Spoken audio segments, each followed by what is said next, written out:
It's the 28th of September 1992. The Shamen are at number 1 in the UK charts with Ebenezer Good, and John Major was the Prime Minister of the UK. We ruined everything. The economy, hospitals, schools, industry. It's all going to get worse. And on Channel 4, Breakfast was about to slap the nation in the face. In part 2 of 3, we're looking at the second era of Channel 4's breakfast show offering, and today we're jumping in to take a look at the legend that is The Big Breakfast.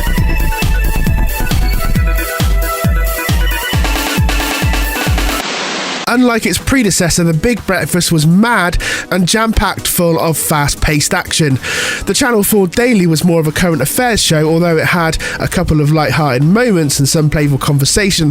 The hosts were not really hired for their charisma, unlike pretty much everyone who appeared on The Big Breakfast. The show broke boundaries, the first one breaking out of the restrictions of a studio atmosphere and recording it in an actual house.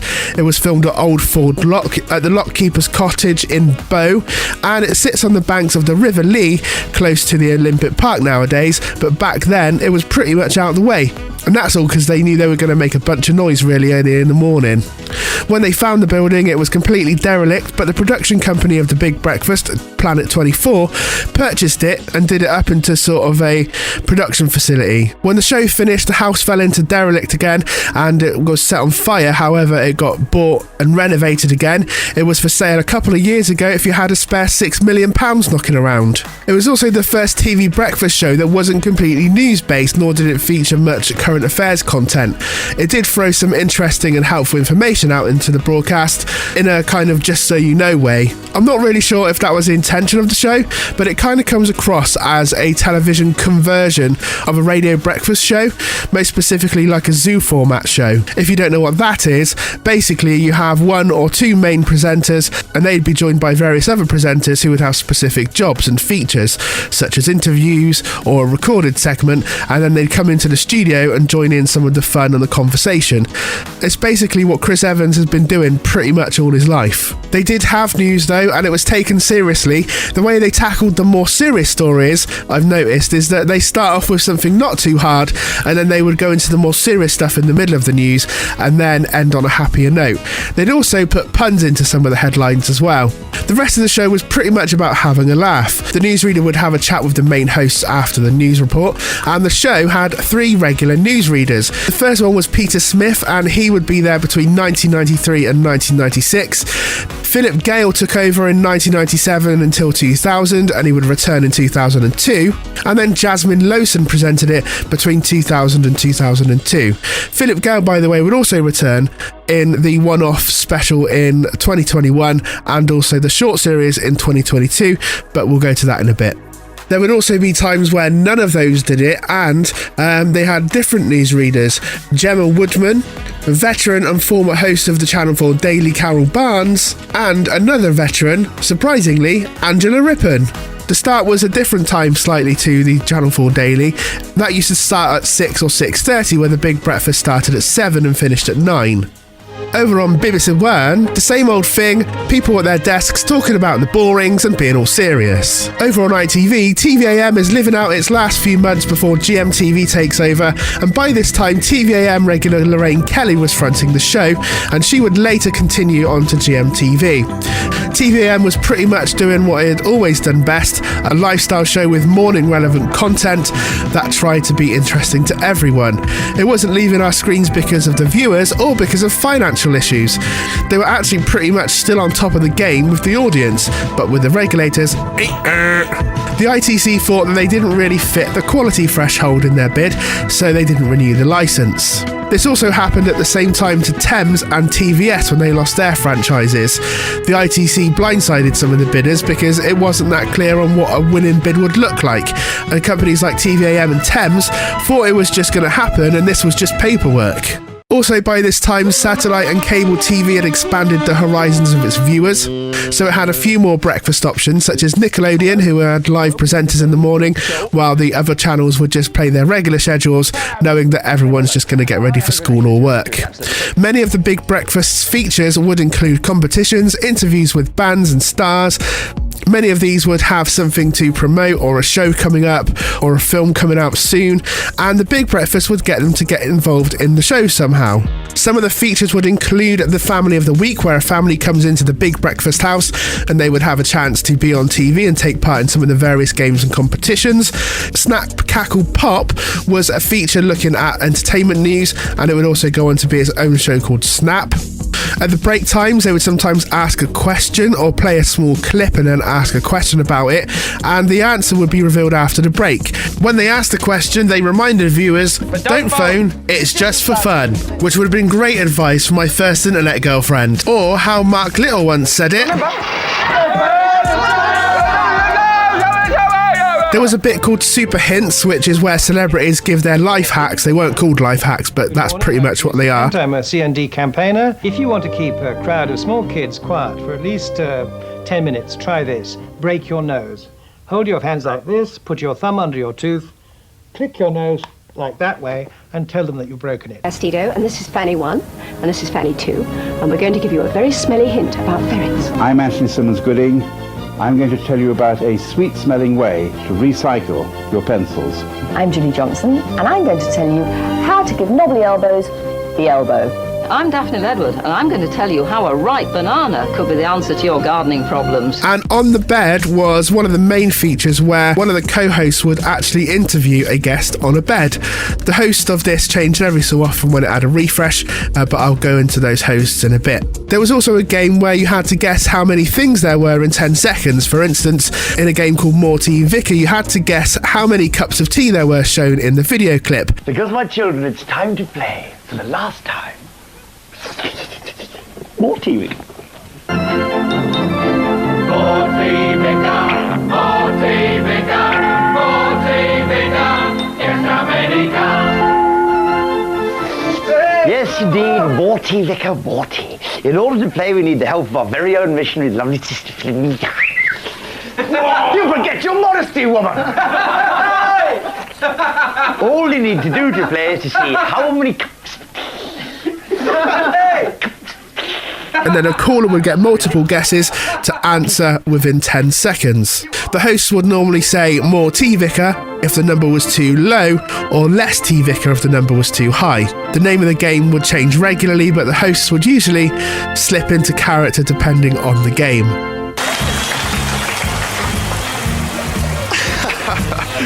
Hello and welcome to Gagging for It 2001.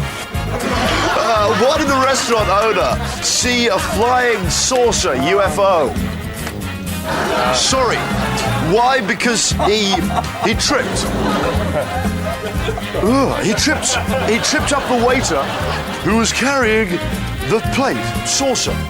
Flying saucer. Flew. Oh, I'm Sid and Chum. This is Gagging for It 2001. Gagging for it. Gagging for it. And Jemsy, of course. Hi, Jemsy. Hello. She's funny. Jemsy. What? The one on the most recent incarnation was called Apples and Pears. Can have it with a brew, you'll be mad for it. Oh, nice. That's not too bad. That's not too bad. Listen up. It's time to play Apples and Pears! That's right. Apples. Stop the mop. Stop the mop. Another premise was Stop the Mop. Here's Danny Baker presenting, and the idea is that they play a video of a mop finding prizes, and you have to shout stop before the end of the video clip. If you shout it before the end, you win the prizes, but if you don't shout stop and you get to the end of the clip, then you don't win. Mop goes nuts! Mop's gone nuts. Oh yeah, it's a year's supply of tea. That's the cooker. Oh, that's the dishwasher. That's something with a clock on the front of it. I'm not quite sure what that was. Wow, what a stop the moppage! Wonga was a massive game of Jenga where people would play and win money. False move and the whole column comes crashing down to earth along with their dreams of 2,000 pounds of dosh. The command will soon be given. Let Wonga commence. And Down Your Doorstep was a segment where a host would randomly turn up at a viewer's house. And this would be hosted by people with previous form of this sort of thing, such as Keith Chegwin, Mark Lamar, Paul Ross, Richard Orford, Richard Bacon, and Mike McLean. Some of those would go on to be actual main presenters at some point. There were also puppets called Zig and Zag, and they were really funny. They actually had a song out at one point called Them Girls, and it was an absolute banger. I've put a link in the description. At the end of the show, every Friday, they used to sing a song called the Friday Song. It went like this. Get a good voice, please. Let's go. Oh, well, our PM's got some problems with his kid. Who, when he went out drinking, overdid. Lucky Blair withdrew the levy for being rowdy on bevy, cause he's gone and saved himself 100 quid. Singing wakey, wakey, wakey, rise and shine. The big breakfast is the only way to die. It's your number one big brekkie, so get it down your necky and stick with us from 7 until 9. ITV's new footy showcase made bold claims. Yes, it's free and we've all got the biggest names. But with Elto's endless patter, plus the ads and Des's patter, there wasn't time to show us any game. Everybody!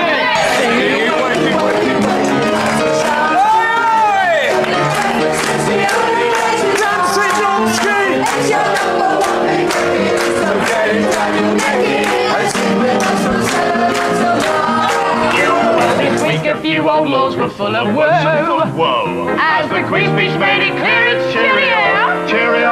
Now they'll lose their right to rule, but the Queen may lose her cool. When she comes on, she'll be the next to go. Singing wakey, wakey, wakey, rise and shine. The big breakfast is the only way to die. It's your so get it down your necky and stick with us from 7 until 9. Frenchies have refused to move the truck, and because of that Oasis caused a rock. They had to pull out of the gigs because gear was in a rig, but they also stopped Phil Collins' stroke of luck.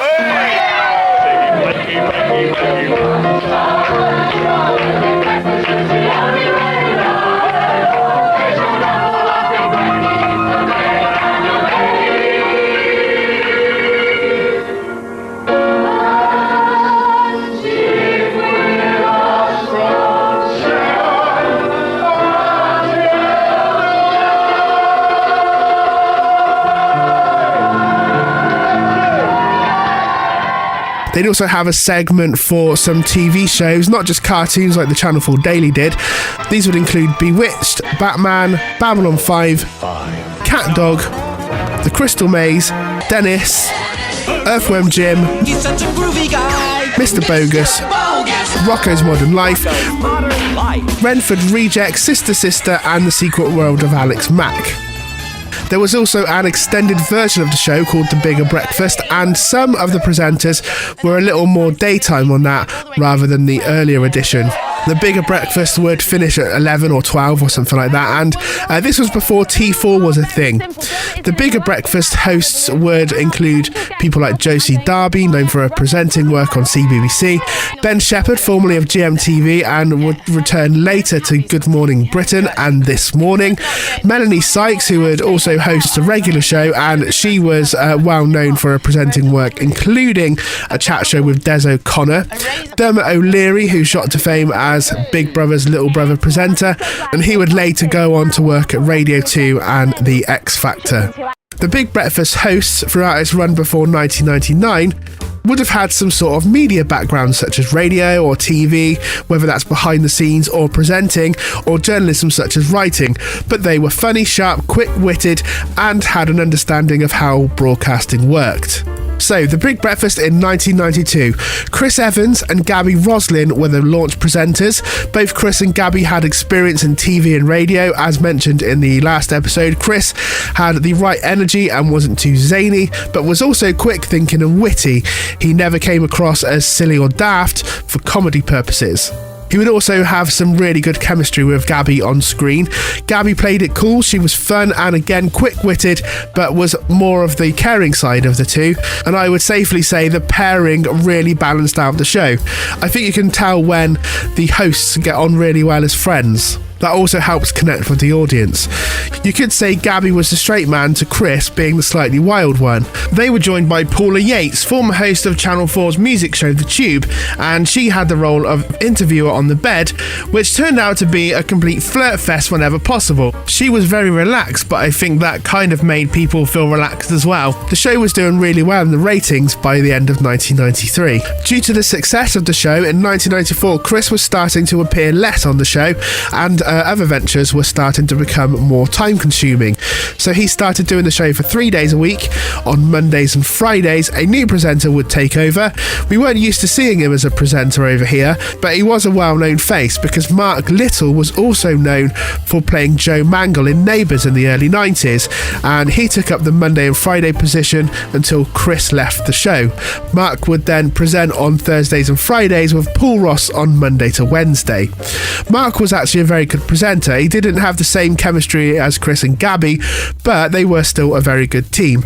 I think it was going to be difficult to try and find somebody who would gel with an established co-host, but they did pretty well. He also had the right personality for the show, again, a good sense of fun, but yeah, we were all kind of used to him being Joe Mangle. Paul Ross was Chris Evans' other replacement. He got on with Gabby as well, but I feel like Paul's style was a bit Marmite. Maybe that's just me. I would say he was a little more deadpan than the other presenters, but it was the right fit for the show. Things kind of got messy though in 1996 because Gabby left the show. She presented her leaving show with Mark Little.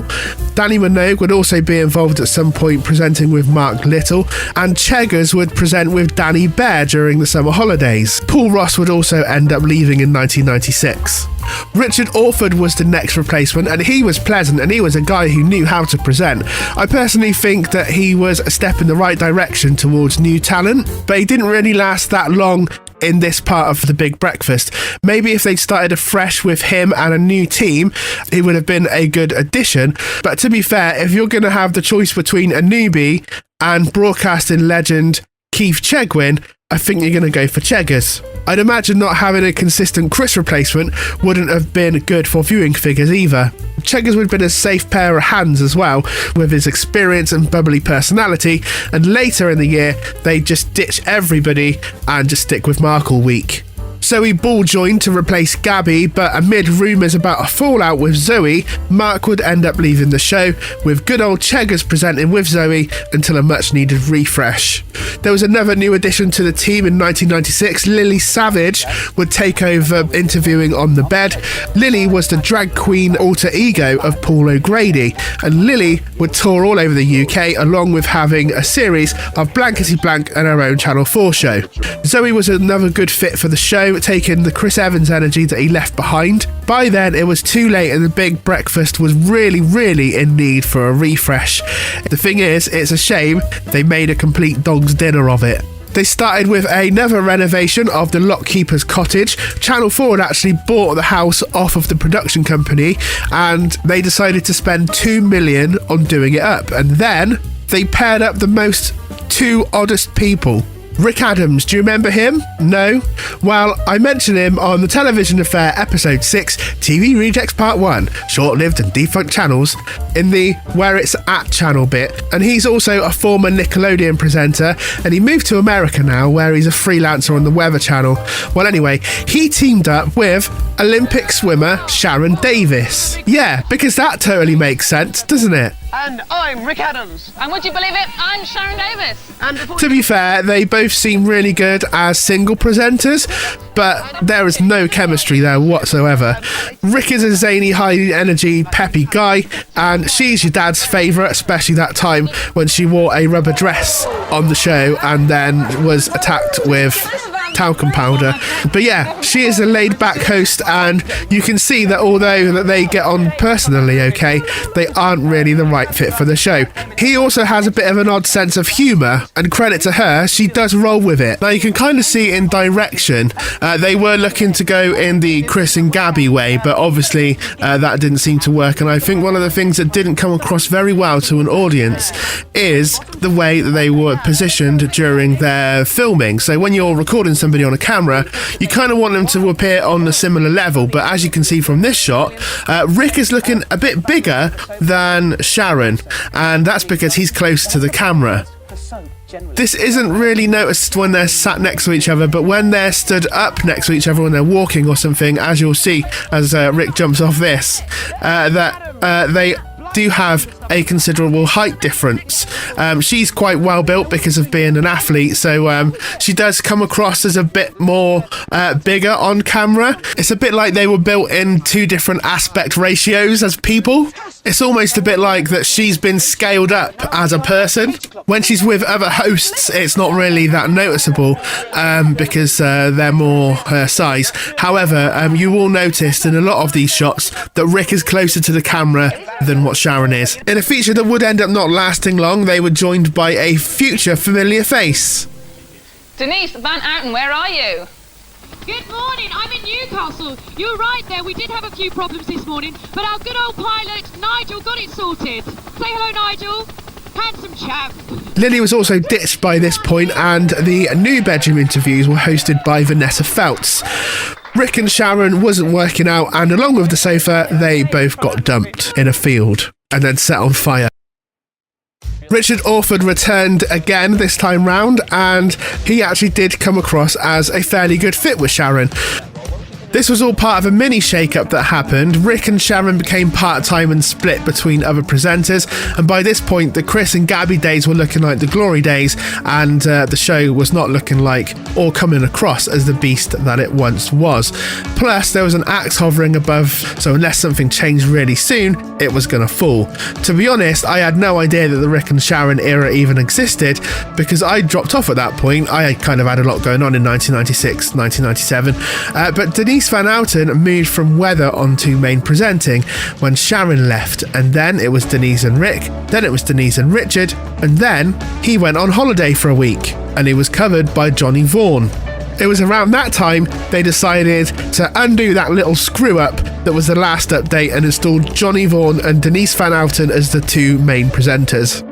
Johnny Vaughan was previously a journalist for the Peterborough Herald newspaper and was offered the job on Channel 4's Movie Watch, where he was a film critic. He'd also present a music show called Naked City and a chat show called Here's Johnny, and also a late-night Radio 5 live show before joining the Big Breakfast team. He had a very sharp sense of humour that he'd sort of built his career on, and a very fun attitude. You could tell he knew what worked and what didn't, and sort of rode on the waves that the show would give him quite well. After the BB, he went to Capital in 2004 to take over the breakfast show from Chris Tarrant. So maybe it's because I'm a Londoner that I've joined Capital. Good journey. He was joined with Denise Van Outen in 2008 and later Lisa Snowdon, and he currently presents the Drive show on Radio X. Denise Van Outen was an actress and singer in the early 90s. Grandmother, what big ears you've got. Oh, the decorative hairdo with my girl. And grandmother, what big eyes you've got. Oh, the decorative silhouette. Including roles in The Bill. Some party, I forget. He got me the job doing the round card in the ring at boxing matches. Knows a lot of people in that world. And she was pretty much up for anything, so she put her acting skills to good use while she was on the team. What are you doing here? Oh, honey. I love you, babe. I love everything about you. Your beautiful face, you got it like money. Oh, Frank. You shouldn't be here, Frank. It ain't right. She left Big Breakfast for a bit at the end of 1998 to focus on her acting career, but came back a little bit later. Harry's there with his new... Harry got his new haircut and everything. I know. After the show was done, she would continue her acting career and even go on to EastEnders and Neighbours.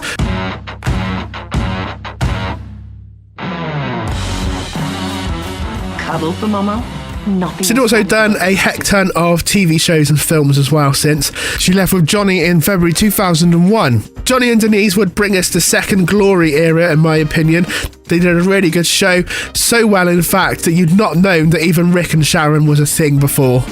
The show brought back some of its old set features that were well established from the Chris and Gabby days. The on-screen chemistry was just mad between the two and they worked so well together.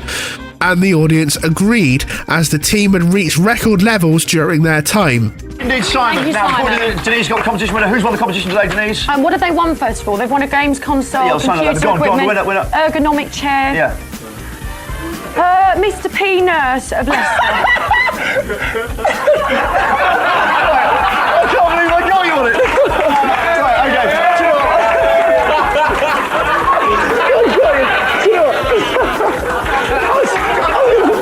I've been thinking about doing that all weekend.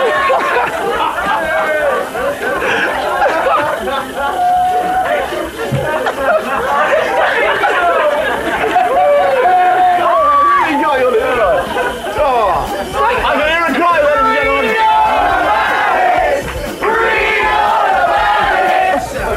Oh dear. It really sounds like, come on. Settle yourselves in, Denise. Really casual about it.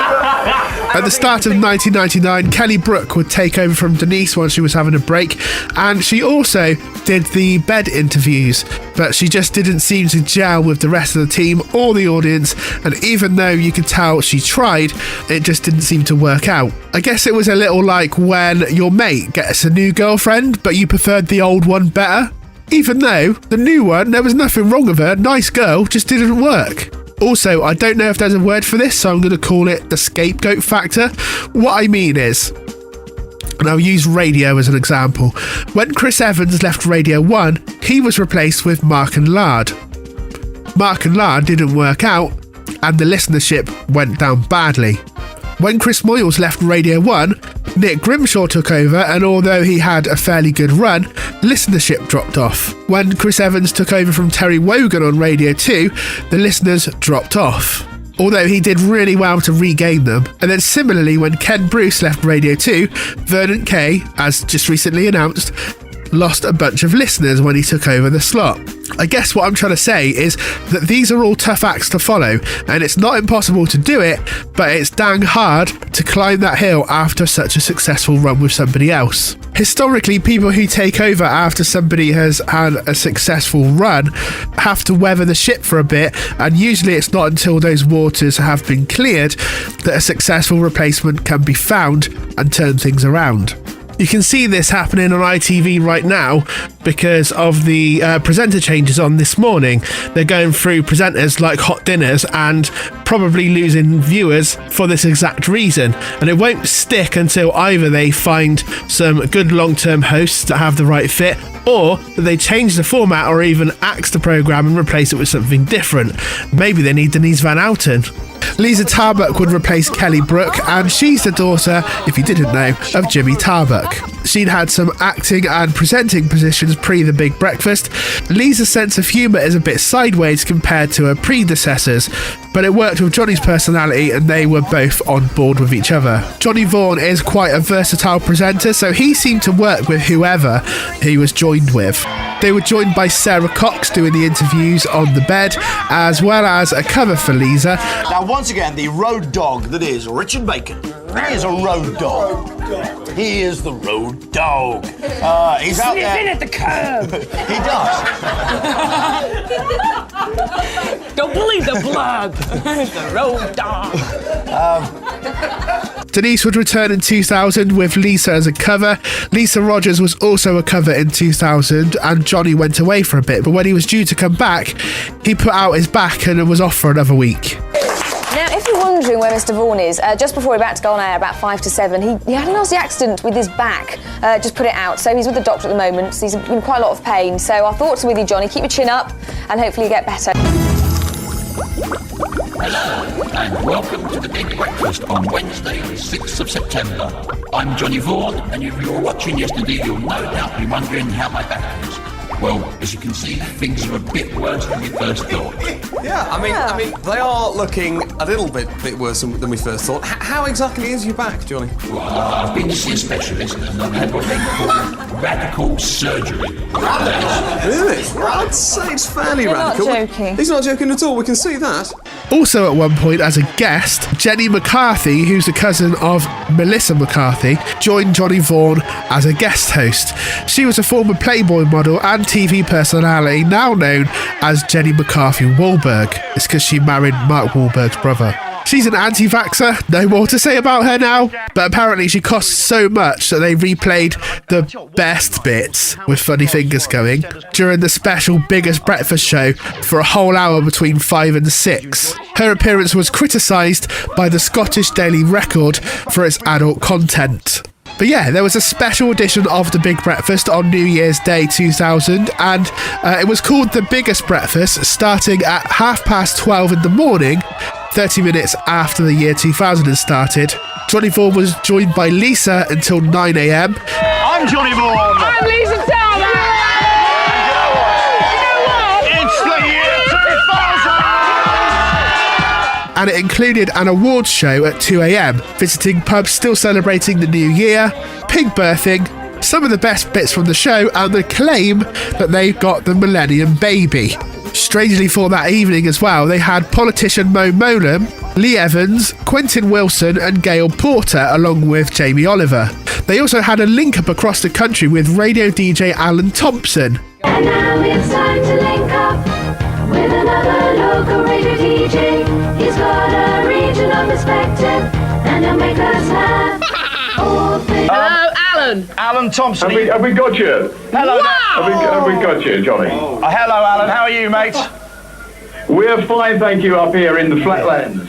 How's things going for you? You seem to be enjoying yourself there. Yeah. Do you know what? We're having a rocking good time. We've watched every other TV presenter cock up nationally. Now it's our chance to really show the world how you do shoddy live television, and we're loving Alan, it. may I point something out? Have I seen your picture in the front of a barber's on the Blackstock Road?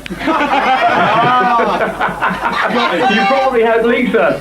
I must tell you this. You know, many years ago when I was at London's Capital Radio, you phoned me in for a dedication. Do you remember that? Funnily enough, no. We're crossing to New York a few times, and wouldn't you rather have interviewed her instead of me? No. Carol Miller, our New York correspondent. No. No, we wouldn't. Alan, we're glad it's you. We like You're glad it's me? We like bearded men with a sense of irony. Listen, could you play us your favourite jingle at the moment, please? Your favourite jingle, we must hear it. My favourite jingle at the moment. Here we go. How about this? Today's best rock. And yesterday's favorites. On XLFM. XLFM. The Tiger. Sorry, wait a second. Are you the Tiger? Yeah, I'm the Tiger. That's my nickname. Alan Tiger Thompson. No, why are you called Tiger? Now, do you think I'm going to confess that on national television? Yes. Is it because you can lick yourself clean? There was also an episode of Streaky Bacon where Richard Bacon had some folks go streaking. There was a bit that had outtakes and funny bits. John Mangle, right? It was, yeah, it used to be. And a big interview segment where they talked to Johnny Vaughan about his time in prison. Yeah, they were. I mean, I tell you what, it teaches you actually kind of two things really about human nature when you're in jail. First thing is, this is what it taught me, apart from teaching me things about myself. Yeah. Because you've got no props, no friends, all those things you kind of, not hide behind, but you can make you what you are in the outside world. And I think the things I learnt there was firstly, that people who've done absolutely horrendous things can also be really charming people. And it's odd that those sort of two instincts, or those two traits can reside in the same human, side by side. You can have someone who's just done something awful and violent, or a terrible gangster who's done something, and yet they can sit down and you wouldn't even know it. You have to have a real laugh with us. That's the first thing. Teaching you that in all humans, just because someone has been a monster, doesn't mean they're a monster 24 hours a day. They walk around being a monster. They did a monstrous act. I don't say this as defence, I just say this as what I found. Yeah. And the other thing is when you start, is that actually, and it'll sound a really strange thing, it shows you that people aren't prepared to be sheep, a lot of them. And a lot of them, there's a lot, like on the pay-per-view, we go through those crimes that are, part of you sort of says, that is genius, that kind of, to outthink the system like that, even though it's major fraud. So some people there, you've got to admire their guile and their sort of ability not to be sheep. And just, I think, what is more sinister? A society where no one breaks the law at all and everyone obeys, or a society with, a criminal element? And I think actually a society where there's not a criminal is slightly more sinister. It's kind of Disneyland sinister, which is, Yeah, so what's going on behind the scenes? The other thing, of course, is that all victims are not necessarily good people. And you discover that in jail, which is a very tidy kind of microcosm of the world. And you discover that, a lot of the people who've been in for bashing someone up or whatever, it wasn't a pretty nice person they bashed up. Doesn't make the crime good or less, but it sort of teaches you that. And it's the same on the world scale when you see sort of the UN steaming in to help people who are victims, and yet when it's turned around, those same people who we kind of bail out are just as cruel and just as dreadful. So those are sort of the two main things, that amazingly differing traits can reside in the same human, and that all victims aren't necessarily good people, which we automatically presume. Okay, then. The biggest breakfast ever would finish just after 9 o'clock because it went into overtime, and that was all because they were playing a game called Wonga. Now, Wonga is basically Jenga, but it's big-sized and it's also gold-painted bricks.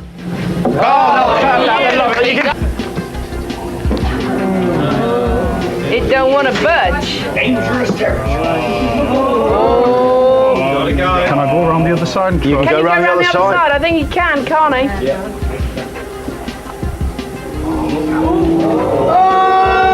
There it goes.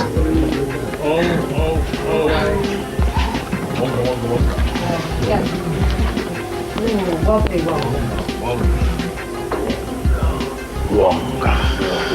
The crowd must have Wonga. They want Wonga. They will see Wonga.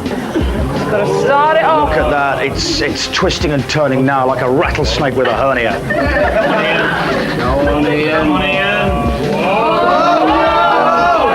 Wonga, you got to pull. Come on, it might just come. He's committed to it. Speed will do it.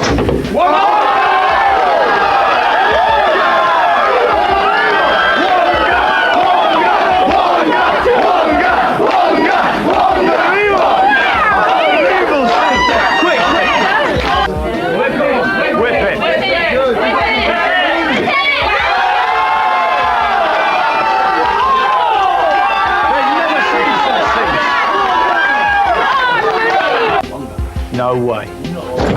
The show would kind of end in an anticlimax though, and that was because somebody broke the rules of playing Wonga, and because there was actual money at stake, they couldn't just fob it off. They had to play it by the rules. Hello, during your go, you drop the gold bar, knock any bars on the floor, did we read that out? Yes, we read that I out. read that out. We did read that out. Rule number 4. That Sorry to be there. To harden Ed, our leader has spoken, I'm afraid. Legally. Wonga. This is actually quite big news. I'm afraid it's in the rules. If you drop a brick onto the floor at any time, you lose. Commiserations, Ian. I'm very sorry. I want Gary's debts worth. Ian's debts were 26,580. But the winner, Gary's Gary, debts are 200.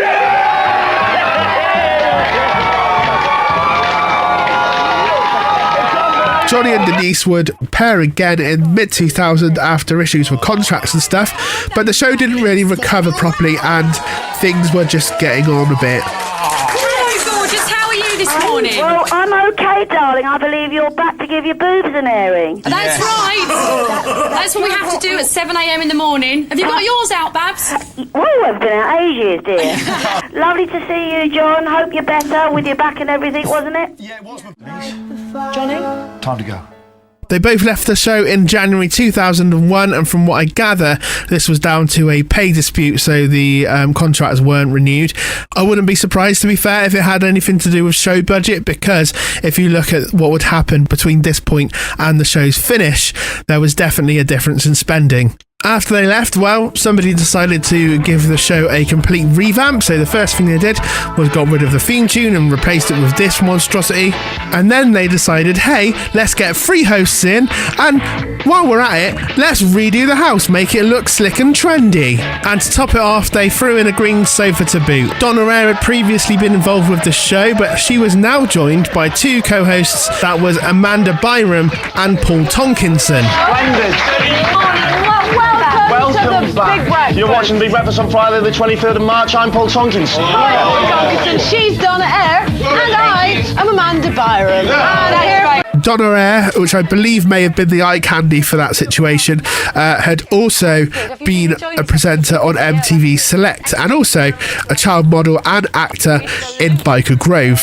She'd be joined by Paul Tonkinson, which is a terrible name to say when you've got a horrible cold. And he was a comedian and radio/TV personality. And the third presenter was Amanda Byram, and she previously worked on Ireland's TV3 breakfast show called Ireland AM. So yeah, they decided to, again, throw everything out of the house, including the people, and start again. Well, you can guess what happened next, can't you? It didn't work.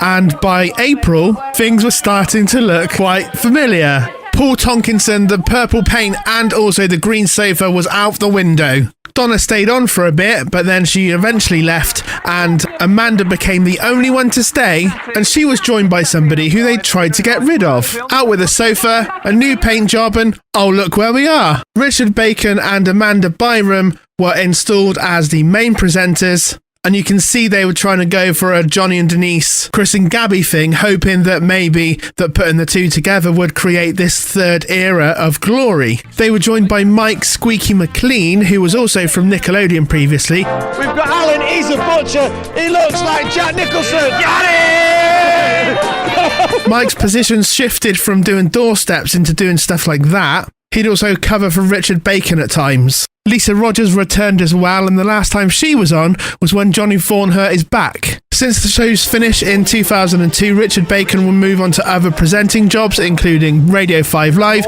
and Good Morning Britain. And welcome to the programme. What a ITV actually got some really good feedback from getting Richard Bacon on the show to replace Piers Morgan, and the fans really wanted to keep him on, but in 2022 he would leave the show. He currently lives in LA and is an executive producer for TV shows. Mike McLean would carry on with presenting and would go into acting. He's done pantomime and is a stand-up comedian. The final week of the show was full of things that they were trying to put a close to, basically. Most people would say that The Big Breakfast is that great show on telly every morning. But there are others who utter far stronger words. Namely, The Big Breakfast changed my life. Please welcome one such person. Oh, that way, Aisha!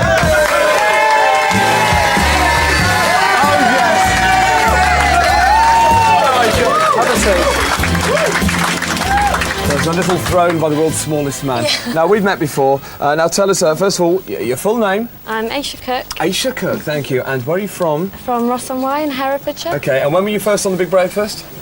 Oh, January 2000 it was. OK, and can I have a quick drum roll, please? Would you say that The Big Breakfast made or ruined your life? It ruined my life. There were some wrongs that the show had done throughout the years, and they were trying to make them right, but also normally where they would say, hey, we wrecked your car, have a new one, they was like, yeah, we wrecked your car, here's a picture, sorry, we can't afford a new one. It got to the point where people thought that they were actually going to give this girl a car, and they said, actually, no, we're really not going to give her a car. What happened next? Oh, we went home and I had no car.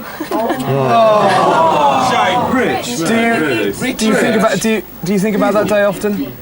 Yeah, I do watch Big Breakfast every morning, and I do think, yeah, really? every day. But the key thing there is that it hasn't put you off watching the show. No.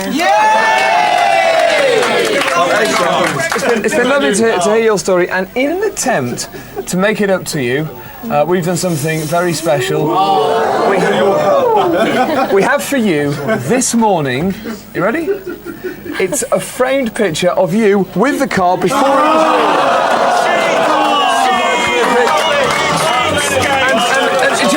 Stand up, Aisha. twirl around with the picture, and then sit down again. Sit down again. Here we are. Look at that. Well, I would give her a car if we had the budget, but we don't. We can only afford a cheap frame and a photocopied picture, but it is in colour. And unlike previous attempts, there had been a saviour. Someone had came in and basically they'd built the show around them, and then they've managed to save the show. But unfortunately, that wasn't the case this time, and the show actually did finish. In the last half hour of the show, Mike Squeaky McLean would leave a present for Channel 4 outside their head offices. It was one of the Big Breakfast gnomes that used to live outside. The only thing is, he'd added a couple of extra fingers to it, as a bit of a thanks. Others will call it a friendly fuck off. On the 29th of March 2002, the Big Breakfast would have its final show. There would be a new show from Monday called Rise. And without going into too much detail about it, or otherwise I won't have anything to talk about, basically, do you remember when Big Breakfast would have a refresh and then they'd change everything, they'd put desks in and everything? Well, let's just say the cycle didn't stop, even though the Big Breakfast did. Surprisingly, after a lot of pressure for many years, the show returned in 2021 for a one-off special after the COVID pandemic.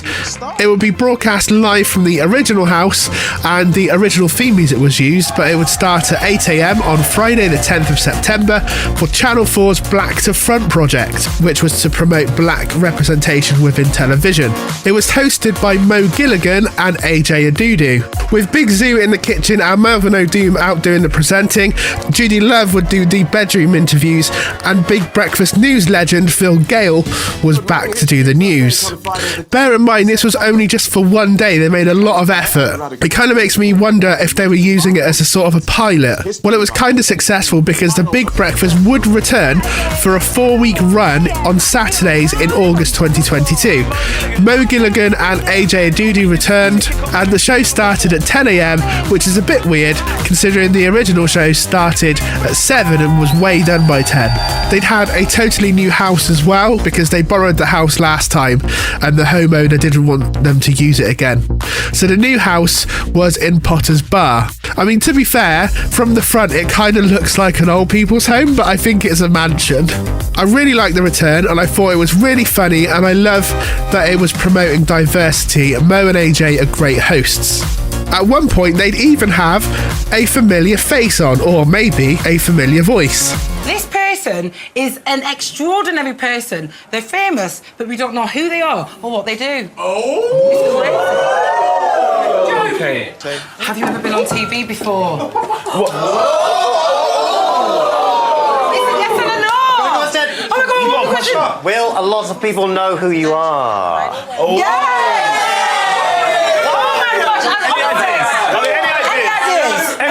I will give you a clue that over 500 million people use me every day. So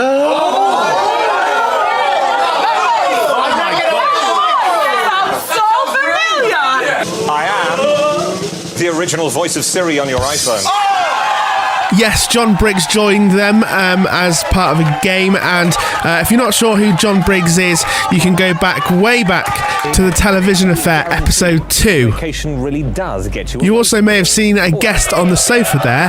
That is Denise Van Outen. She came to visit. There is a slight thing that I want to pick up on about the refresh, and I think it's actually a little bit too loud and too wild. That might be a weird thing to say for a show like Big Breakfast, but the whole thing needs reining in and settling down a bit. I mean, firstly, it's too active for a morning show, and when I say morning show, I do mean a show that starts at 7 o'clock in the morning. Even though this one started at 10, I'm judging it on the basis of it having a full-time return at its regular time. I don't think I could take this every morning, it's too much. It also seemed really disjointed in places too. The presenters didn't know what was going to happen next, where actually, watching some of the older footage, there were some times where they weren't sure, but actually they pretty much knew what was going on next. I don't know if it was maybe that there should have been less feeling like they needed to be outrageous and going 1,000 miles an hour, and they should have just taken a breath. I don't know if this is because they're naturally louder people, or whether they felt like they needed to be louder so the room could hear them because the rest of the team were quite vocal. But that was one of the things that I took away from the show. The thing is, the Saturday daytime version isn't Big Breakfast. It starts at 10 a.m. and it finishes at lunchtime. It's a really good show that's inspired by Big Breakfast, but maybe it should have been called The Big Brunch or The Big Lunch or something else, or put it on a Saturday night and call it The Big Saturday Night Big Show. Maybe just even make a new show. For the format to work as The Big Breakfast, they need to go back to basics, and the Mo and AJ shows are all singing and all dancing all the time, and it doesn't need to be that. The goal is to have a good on-screen chemistry, whether that's achieved by having two people that work well together or having a number of presenters that are quite versatile. The show has to have the ability to build personalities and create a connection with the audience. So you could argue that you don't need to have established names to do it, just build them up. That'd also be good for talent and everything for the future, because at the moment to get into businesses like television and radio, it's quite difficult because the opportunities are becoming less. There is also a bit of a trap that people who cast shows could fall into for shows like this, because the easy way is to get a comedian, but you don't need just a comedian. You need somebody who's versatile, who's a good entertainer rather than just a comedian. Having a media or journalism background or something like that is really helpful because it makes you understand the laws and rules around what you can and can't say on the television, but it means you can mess with it and you know how far to push things. Plus, if you're just looking for a comedian to take over the show, then that means you're cutting off a lot of other funny people. Johnny Vaughan, for instance, wasn't a comedian. He was just a funny guy who did journalism before. Another thing actually that the host needs, especially in the newer version, is they need to be able to first off control the production team while they're on air, which is a bit weird because that is a bit like being a producer but you're on air, but that is something that the previous presenters have done well because they've managed to, again, not shout too much, but also when they want to rile the production team up to make a noise, they know how to do that, but they also know how to shut them up. And when you're filming or something like that, that's mega important. In recent years, people have chatted to Johnny Vaughan about The Big Breakfast, about his thoughts and stuff, and he's gone on to say that he doesn't think that the format would work right now and that it's very much of its day. I kind of disagree on the basis that ever since it finished, there has been that constant voice of bring The Big Breakfast back, and I think that the most recent shows that they did actually proved that it could still work with a bit of tweaking. Channel 4 have said they don't have any recent plans to bring back The Big Breakfast. However, they didn't rule it out in the future. Again, everything's gone back to cost, and if you think about the struggle that it was to keep viewers during that whole 9 years, well, I would say that it was a bit of a pain in the ass if they wanted to try it again. Anyway, the atmosphere has kind of changed. The way we watch television has evolved, and we have loads of digital alternatives nowadays. However, that could be used as an advantage considering you have loads of different streaming services and loads of different social media outlets. So that atmosphere opens up a heckload of new doors. Anyway, in the next episode, we're going to be looking at the next attempt, which was called Rise, and I'll be talking about some ways how Channel 4 could bring breakfast television back. Well, this one went on for considerably longer than I'd originally thought. You might have noticed that I sounded a bit ropey in places. That's because I had the flu. Anyway, if you like this video, don't forget to like and subscribe. And if you really, really like these videos and what I do, please consider supporting the channel on Patreon or joining as a member on YouTube. It really helps out with making sure that I've got a roof on my head, even if it does have holes in the ceiling, and also that the electrics are fucked. But it does also make sure that I'm comfortable with liquids while I'm editing and recording. In return, you'll get to see some extra videos I've made especially, and a heads up on things and other stuff that I'm doing elsewhere. At some point, I'm hoping to do some live radio shows from my place on Mixcloud. A special thanks to Joseph Adams, Stephen Bride, Hooternoodles, Matthew Beckley, Chris Elliott and Manuel Mobius. The executive producers are Tim Goodwin and Computer Tom. I've been Johnny Robinson, and I'll still be Johnny Robinson after this video's finished. Thank you, bye.